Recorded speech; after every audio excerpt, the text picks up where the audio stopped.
Hello friends, स्वागत है आपका वाकिश स्मार्ट स्टडी चैनल पर। आज मैं आपको टेंस का पार्ट नंबर 2 पढ़ाऊंगा और इसमें हम पूरा पास्ट टेंस कंप्लीट करने का प्रयास करेंगे। आई होप ये वीडियो आपको बहुत अच्छा लगेगा और आपको बिना रटे समझ में आ जाएगा। तो हम शुरुआत करते हैं। Past simple indefinite, past simple भी कहते हैं इसको, पास्ट इंडेफिनेट भी कहते हैं। Rule: subject plus main verb की सेकंड फॉर्म प्लस ऑब्जेक्ट। जिन वाक्यों के अंत में खाया पिया रोया इस तरह के शब्द आए, अर्थात जिन क्रियाओं को भूतकाल में किया हो वो पास्ट सिंपल के अंतर्गत आते हैं। जैसे मैंने खाना खाया, वह गया, उन्होंने गाना गाया, मैंने किताब पढ़ी। सकारात्मक वाक्य या पॉजिटिव सेंटेंसेस कैसे बनते हैं इसके? इस तरह के वाक्यों में वर्ब की सेकंड फॉर्म का प्रयोग किया जाता है। जैसे राम स्कूल गया, राम वेंट टू स्कूल, वे बाजार गए, दे वेंट टू मार्केट। देखो प्रेजेंट सिंपल में होता है ता तेती आता है, इसमें खाया पिया वो उसी का सेकंड फॉर्म हो जाएगा, यानी कि उसी का पास्ट हो जाएगा।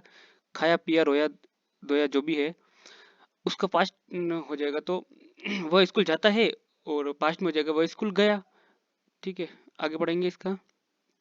इसके नकारात्मक वाक्य बनते हैं जैसे negative sentences. Rules: subject plus did plus not plus main verb की फर्स्ट फॉर्म प्लस ऑब्जेक्ट। देखो इसमें डिड सेकंड फॉर्म में ऑलरेडी, इसलिए इसमें मेन वर्ब की फर्स्ट फॉर्म लगेगी, क्योंकि हेल्पिंग वर्ब डिड है यानी कि सेकंड पास्ट टेंस में यूज हो रही है, इसलिए इसका जो मेन वर्ब जो लगेगा वो फर्स्ट ही लगेगा, मेन वर्ब की फर्स्ट फॉर्म।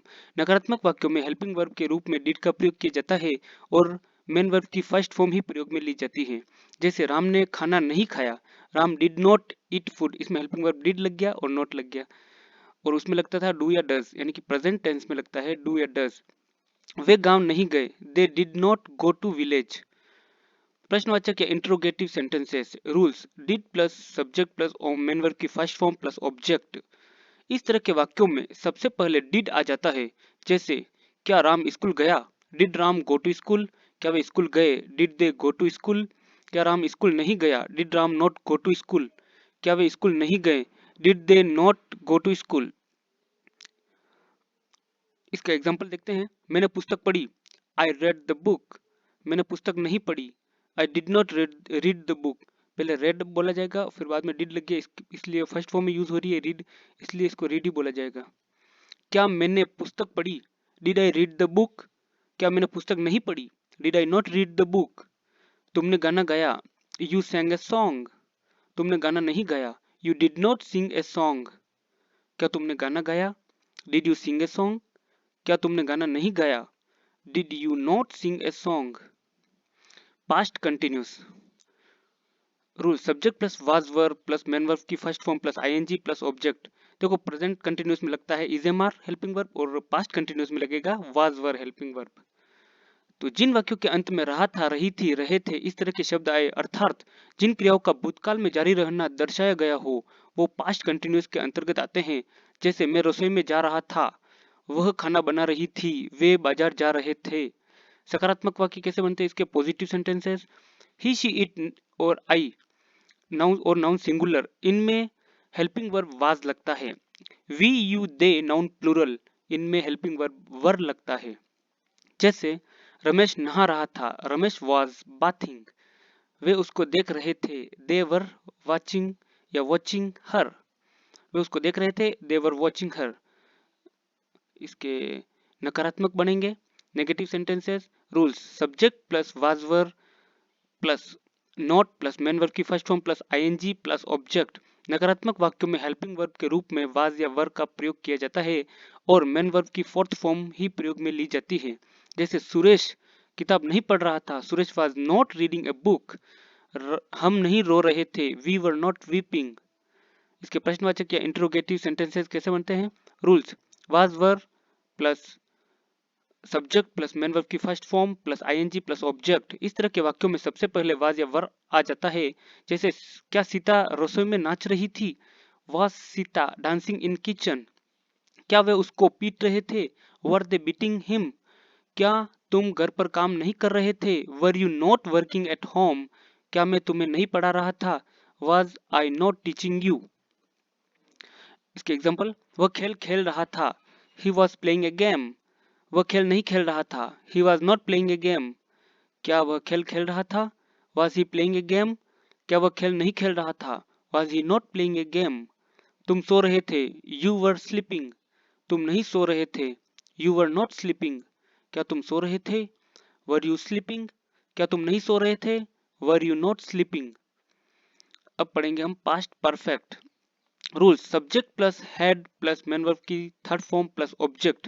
देखो परफेक्ट देखते ही अपने को मेन वर्ब की थर्ड फॉर्म यूज में लेनी है, और प्रेजेंट परफेक्ट में होता है हैज और हैव लगते हैं हेल्पिंग वर्ब, तो पास्ट में लग जाएंगे हैड। बस ये याद रखना है अपने को। जिन वाक्यों के अंत में चुका था, चुकी थी, चुके थे, लिया था, पिया था, गया था आदि आए, अर्थात ऐसे कार्य जो भूतकाल में अभी अभी संपन्न हुए थे, वो पास्ट परफेक्ट के अंतर्गत आते हैं। जैसे मैं खाना खा चुका था, वह जा चुका था, वे गाना गा चुके थे, मैंने किताब पढ़ ली थी। यदि प्रेजेंट होता तो मैंने खाना खा लिया था, प्रेजेंट होता तो मैंने खाना खाया या खा चुका हूँ, या मैं खाना खा चुका हूँ, वह जा चुका है, ऐसे होता प्रेजेंट परफेक्ट में। लेकिन पास्ट है तो चुका था, चुकी थी लग जाएगा। इसके सकारात्मक या पॉजिटिव सेंटेंसेस कैसे बनते हैं? इनमें चाहे एक वचन हो या बहुवचन, सभी में हेल्पिंग वर्ब हेड लगता है। हमेशा मेन वर्ब की थर्ड फॉर्म ही प्रयोग में ली जाती है। परफेक्ट देखते ही हमको थर्ड फॉर्म यूज करनी है। जैसे रमेश उसे सूचित कर चुका था, रमेश हैड इन्फॉर्म्ड हिम, वे उसको देख चुके थे, दे हैड लुक्ड हर। नकारात्मक वाक्य नेगेटिव सेंटेंसेस कैसे बनते हैं? इसके rules. Subject plus head plus not plus main verb की थर्ड फॉर्म प्लस ऑब्जेक्ट। इनमें चाहे एक वचन हो या बहुवचन, सभी में हेल्पिंग वर्ब हेड लगता है। हमेशा मेन वर्ब की थर्ड फॉर्म ही प्रयोग में ली जाती है। जैसे राम ने खाना नहीं खाया था, Ram had not eaten food, वे गांव नहीं गए थे, they had not gone to village. प्रश्नवाचक या interrogative sentences rules. Had plus subject plus main verb की थर्ड फॉर्म प्लस ऑब्जेक्ट। इस तरह के वाक्यों में सबसे पहले हेड आ जाता है। इसमें सबसे पहले हेड आएगा क्योंकि प्रश्नवाचक के तो जो भी हेल्पिंग वर्ब होती है वो प्रश्नवाचक में सबसे पहले आ जाती है। तो इस तरह के वाक्यों में सबसे पहले हेड आ जाएगा। क्या वह पास हो गई थी? Had she passed. क्या वे स्कूल जा चुके थे? Had they gone to school. क्या राम ने खाना नहीं खाया था? Had Ram not eaten food. क्या वह पास नहीं हुई थी? Had she not passed. इसके एग्जांपल, तुमने उसे कहा था, यू हैड टोल्ड हिम। तुमने उसे नहीं कहा था, you had not told him. क्या तुमने उसे कहा था? Had you told him. क्या तुमने उसे नहीं कहा था? Had you not told him. उसने शराब पिया था या उसने शराब पी थी। He had drunk liquor.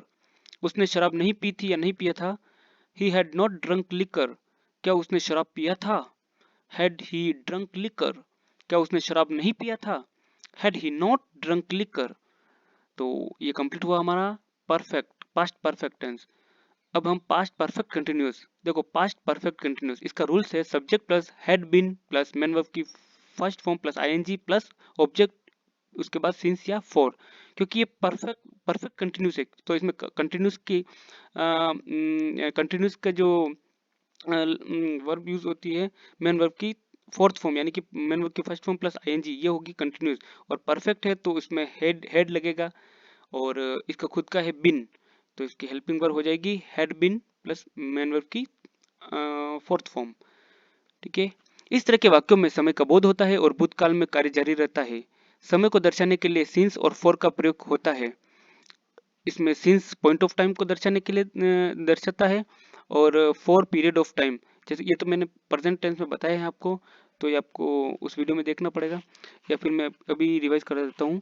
जैसे जैसे यानी कि सिंस के लिए होता है, जैसे morning, evening, yesterday, name of the day, जैसे Monday, Tuesday, name of the month, January, noon, 9 AM, 10 o'clock, dawn, बोर, डस्क, संध्या। और पीरियड ऑफ टाइम जिसमें फॉर का यूज होता है, जैसे 1 minute, 1 week, 1 month, 4 month, 1 year, 5 year, week, decade, century etcetera में फॉर का प्रयोग होगा।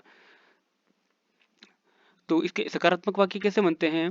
पॉजिटिव सेंटेंसेस, इनमें चाहे एक वचन हो या बहुवचन, सभी में हेल्पिंग वर्ब हैड बीन लगता है। हमेशा मेन वर्ब की फोर्थ फॉर्म ही प्रयोग में ली जाती है। जैसे तुम उससे आधे घंटे से बात कर रहे थे, you had been talking to her for half an hour. यानी कि इसमें आधे घंटे से इसका टाइम पता नहीं चल रहा है, तो इसमें फॉर का यूज हुआ है और हेल्पिंग वर्ब हैड बीन लग गया।